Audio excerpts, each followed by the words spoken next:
หมาอะไรอะพี่หมาอะไรอะหมาแถวนี้แหละตัวเล็กแม่มันตัวนี้ครับระวังมือก่อนนะเฮ้ยหมามันจะรอดไปโอ้ยแล้วเดี๋ยวก่อนนะ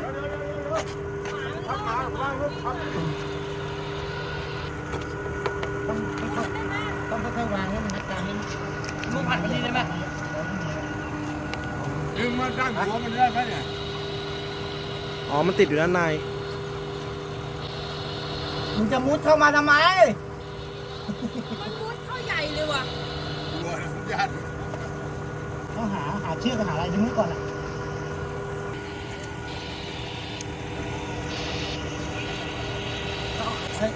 ตุ้นจับตัวนี้ตุ้นจับตัวนี้ยาวเข้ามาครับยาว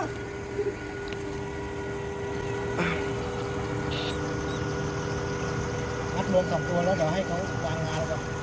มันนอนอ่ะมันนอนลากอ่ะเดี๋ยวพี่จับมันไว้ก่อนเดี๋ยวผมมุดเองจับไว้อ่ะ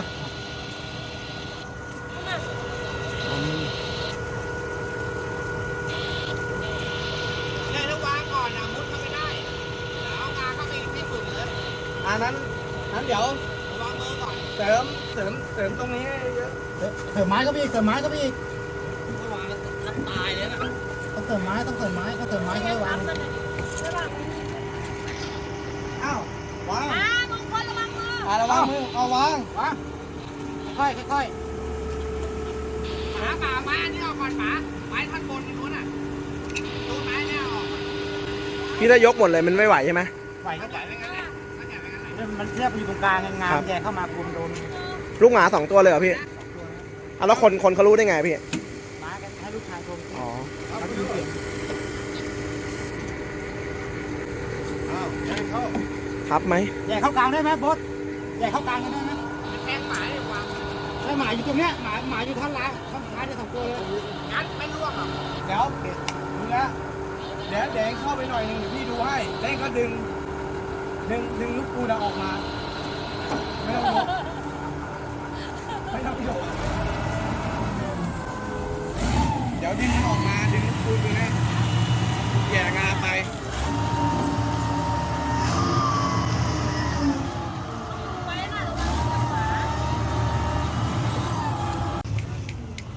น้มตึงเลยไปดูน้มหน่อย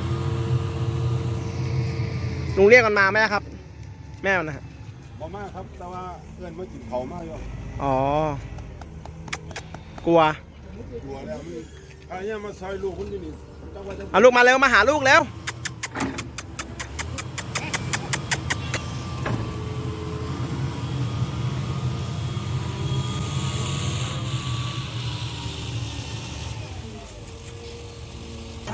ระวังโดนหมาถึงหมาเปล่า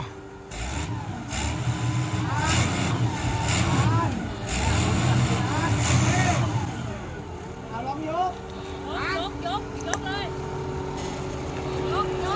งานยังถึงสุดท้ายเปล่าเดี๋ยวไม่พอดันไม่หน่อยดันเลยจุดเลยดันเลยดันอีกอ๋อเอายกได้แล้ว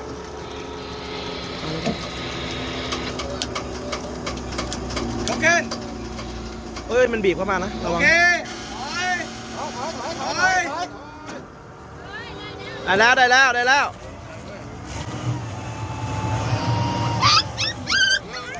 พี่ดูหน่อยพี่ถือไว้ด้วยกันหน่อย2 ตัวโดนไหมพี่ถือด้วยกันหน่อยครับมองกล้องลูกเอาเนี่ยถือหน่อยครับมันเข้าไปติดข้างในเหรอพี่ใช่ครับติดมานานแค่ไหนแล้วครับรู้ไหมน้าก็บอก2 วันนะไม่ใช่ว่า2 วันแล้วน้า2 วันแล้วครับอ๋อโทษนะครับพี่อยู่ใกล้กันหน่อยนะครับครับดีใจแล้ววันดีใจแล้วก็ตายแล้วรอดแล้วตัวเมียตัวผู้อ่ะพี่อันนี้ตัวเมียเยี่ยวแตกเลยตัวผู้ตัวเมียตัวผู้ ตัวผู้ตัวขาวตัวผู้ตัวดำตัวเมียเหรอครับตัวดำตัวเมียอายุประมาณเท่าไหร่ประมาณกี่ขวบเนี่ยเอาขี้แตกเลยโอเคครับพี่ครับนี่ครับปลาลูกปลาในแม่มานี่ไงแม่มันเนี่ยนี่ไงพี่แม่มันน่ะพี่ไปปล่อย ไปอีกเปล่าอ่ะ เขาก็ยังแน่ใจนะ นั่นนะแม่มันมุดไปอย่างนั้นพี่ แต่นั้นมันเข้าได้แต่นั้นมันมุดเข้าออกได้น้ำไฟหนุนเอาไปเก็บแล้วพอแล้วไอ้รถจัดการ ลุงครับหมามันมาติดยังไงอะครับ มันพาลูกมาหลบฝน อ๋อ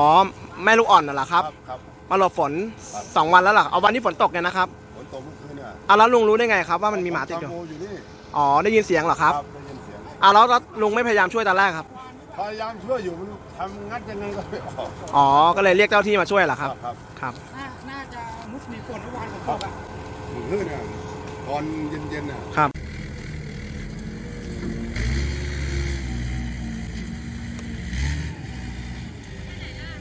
นี่ไงอ่ะอยู่ครับ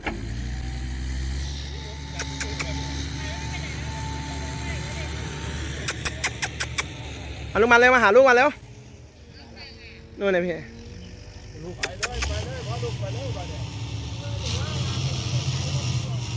นี่มีเจ้าแนวกัน เดี๋ยว เอามาเร็วเร็วเร็ว กลัว เอารถมา ว่าไงว่าไงครับ ไม่เอาเข้าข้างในมันจะเข้าข้างในอ่ะ แม่อยู่นู่น หาแม่ไป ต้องไปปล่อยไกลๆตรงนี้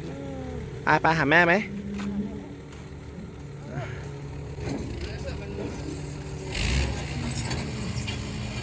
น้ำล้างมือไหม นี่ครับยุดแท่งนะครับยุดถังอ่ะนี่ต้นไม้พ่อ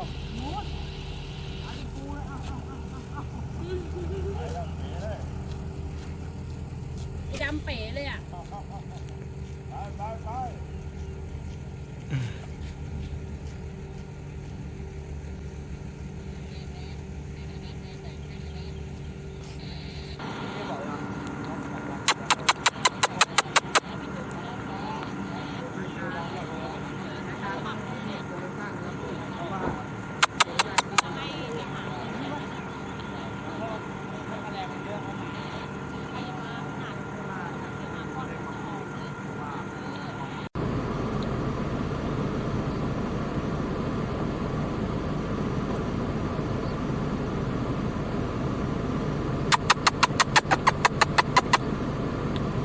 เป็นไงได้เจอแม่แล้วนะลูก ดีใจไหม